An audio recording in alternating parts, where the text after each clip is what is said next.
પ્રયત્ન કરતા હોય છે, એટલે ખૂબ ખૂબ અભિનંદન આપીશ ભાઈ કનુભાઈ આપને અને આપની ટીમને.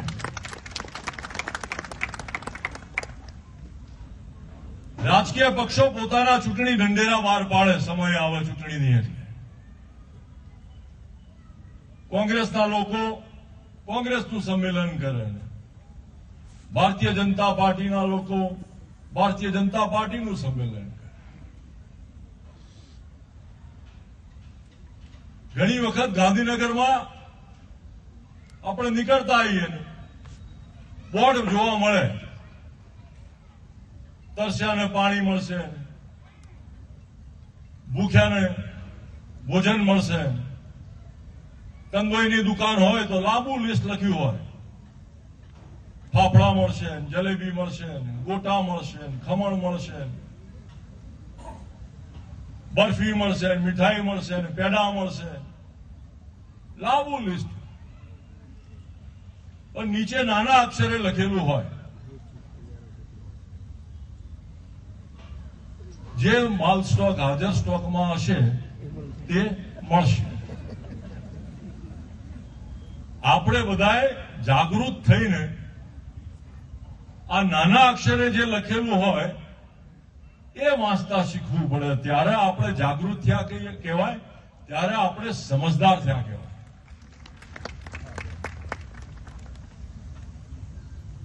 આજે છેલ્લા 3 દાયકાથી હું ગાંધીનગરના 4 દાયકાથી સંસદ સભ્યોને અને ચૂંટણીઓ જોતો આવ્યો છું. ઘણા બધા તો ગાંધીનગર વિસ્તારથી પણ પરિચિત ના હોય. ગાંધીનગરનો ઇતિહાસ, ગાંધીનગરનો ભૂગોળ, ગાંધીનગરની પ્રજાની અપેક્ષાઓ. આજે આજના ચૌધરી સમાજના માન્ય સોનલબેન ગાંધીનગર શહેરમાં 5000 પરિવારો રહેતા હશે તો એ 5000 પરિવારોમાંથી 50% કરતા વધારે પરિવારો ફક્ત ને ફક્ત પોતાના બાળકોના શિક્ષણ માટે થઈને રહે છે. શિક્ષણ માટે નથી એટલા બધા સરકારી કર્મચારીઓ કે જેમને ગાંધીનગર શહેરમાં પોસાતું પણ હોય. અને આ શિક્ષણના આજના ચૌધરી સમાજના ભગીરથ કાર્યમાં, એના હવનમાં માન્ય રમેશભાઈ તથા અન્ય આગેવાનોને ખાસ દિલ્હી બોલાવીને માન્ય અમિતભાઈએ પોતાની અને રાજની અને દેશની સરકારનો પૂરેપૂરો સાથ સહકાર અને પીઠબળ આપવાનું જે વચન આપ્યું છે એ બદલ ખૂબ ખૂબ આભાર પ્રગટ કરવો. આજે સમય થયો છે અર્બુદા સેવા સમિતિના સભાસદો દરેકે દરેક ઘર દીઠ જો આપણે બનાવીશું તો જ સાચું સંગઠન આપણે ઉભું કરી શકીશું.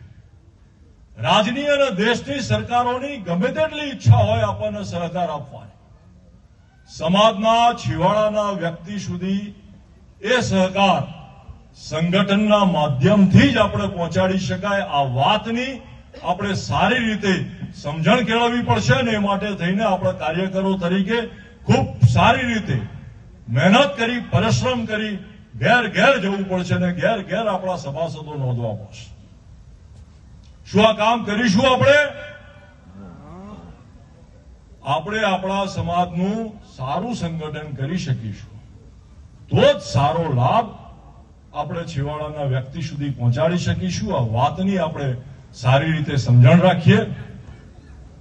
બાકી કહેવામાં તો જેટલું કહીશું એટલું ઓછું છે.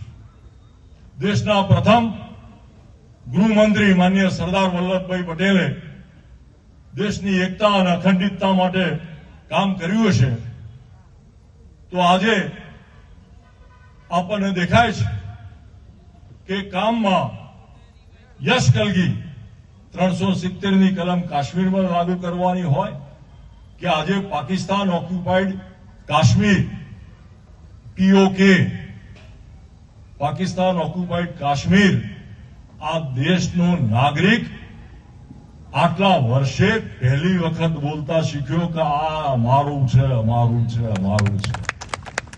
આ બોલવાની હિંમત દેશના ગૃહમંત્રીએ જ્યારે આપી હોય ત્યારે મારે ખૂબ નિખાલસતાથી કહેવું છે. મને સોનલબેન, હું 3 દાયકાથી ગાંધીનગર શહેરમાં રહું છું. અમદાવાદ શહેરના લઘુમતી સમાજના મુસ્લિમ ભાઈઓ શનિ રવિમાં સલામતી અમને પણ ગાંધીનગરના બગીચાઓમાં લાગે છે અને દર શનિ રવિ મુસ્લિમોથી બધાય બગીચાઓ ભરપૂર હોય છે. આ સલામતી દેશના જન જનને પહોંચાડવાનું કામ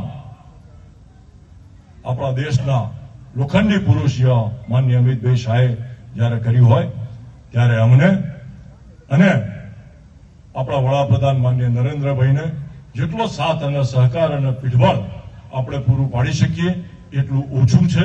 એટલું જ કહી હું વિરમીશ. જય હિન્દ, જય ગુજરાત. અર્બુદા માતા કી, અર્બુદા માતા કી.